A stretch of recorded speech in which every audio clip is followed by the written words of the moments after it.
Hello friends, welcome back. This is in continuation with the previous video on the Spark System Enterprise Architect tool, and in this video I'm going to go through the how to set up a version control server. So as a client, EA tool can use this version control and use the version control for your repository. So I'm using Apache Subversion, which is widely used version control solution, which help in the storing files for various versions. Yeah. So in this tutorial, I will show how you to use Apache Subversion and build the SVN server on the Red Hat Linux. Yeah. So this VM is running Red Hat Linux, and first of all, you need to disable the SELINUX which and reboot the system, and this is a command which you run and add the IP tables to allow port 80 and 443, which I already did, and configure and reboot the server. So just show this Apache is still running. So I will run this command and it showed yes means it's run. Before installing anything, just update all the patch on the system. So I already done the patch update and show if any updates are available. Yeah, so no updated is there. Yeah, so everything's fine. Now we go ahead with the installation of uh, Apache HTTP server. Yeah, so this is a command you use. These all the commands will I put in the YouTube.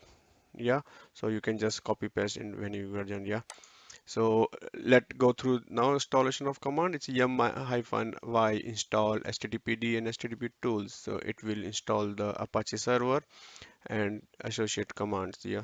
So if you see, let go ahead. So this is very simple to use Linux-based server, and later on I will use Windows SVN server. Yeah. So and then we install the start CTL start service, so it will start a HTTP server on the server. And now HTTP is running, and now we can go install the subversion tool. So this is a command, you just directly copy paste and it will install the subversion and the associate tools and the modules which required to for the authentications modules as well. So it will download file files and it's ready. Yeah. So now the server have the SVN install and ready to use.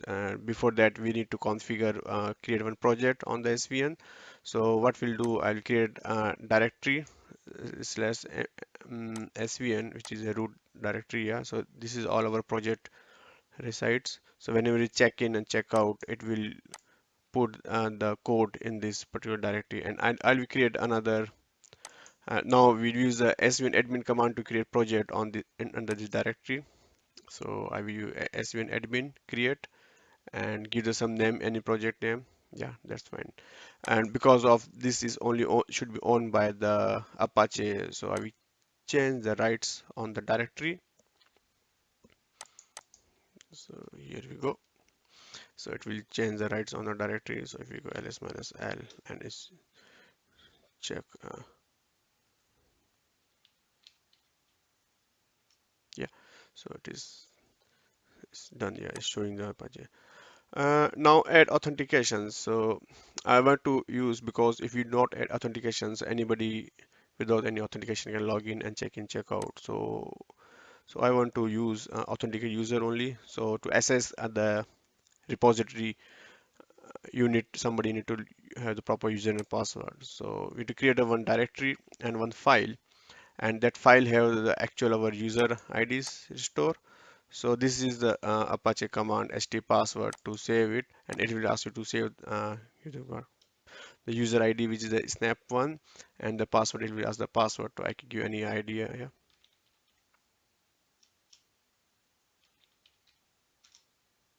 Yeah. So the one user is created, and I create another user similar that.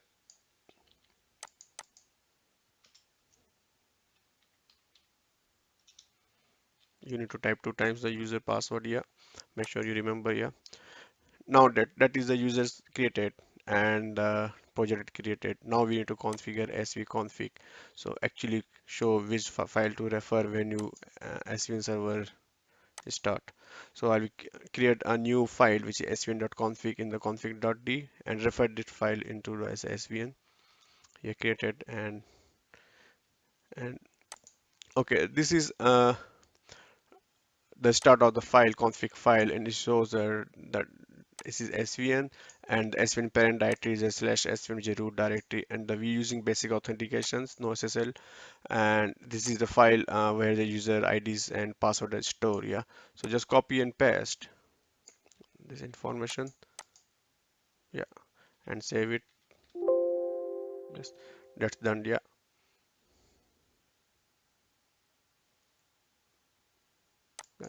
and now restart the http server.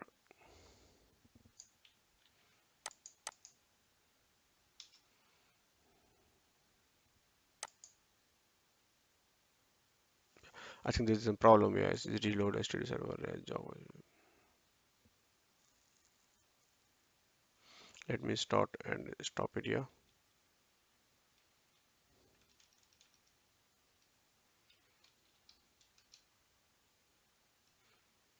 and now start.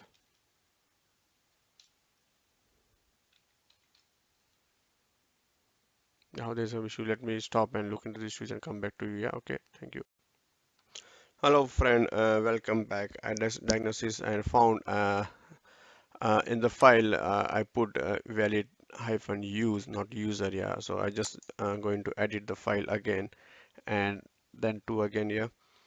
So let me go to vi with the svn.config file, and instead of required use, you have to put user.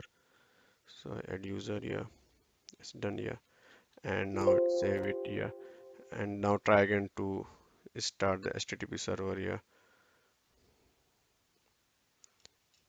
Yeah, it's go, yeah, it's fine. Yeah, it's not working. Yeah, and where are we done this, and now we create the project, because it is blank project, so we just create a one blank project with the trunk branches and tags, and so we import that as the initial first import of the project. Then you can use the EA tool to import actual project. Yeah.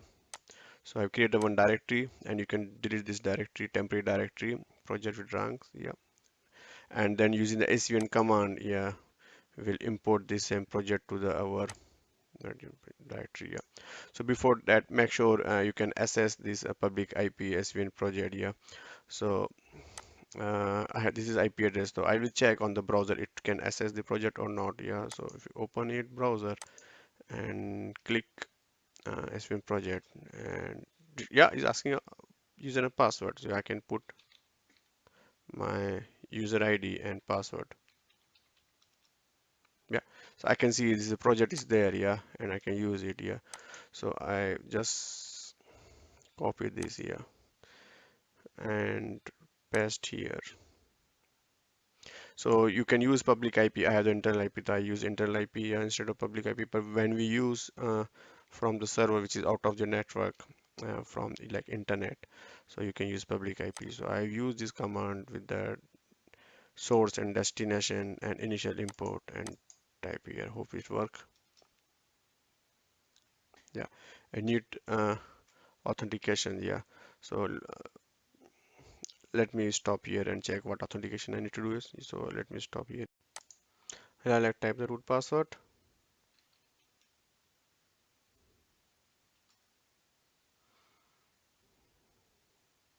Okay, so let the position name change the user which I created.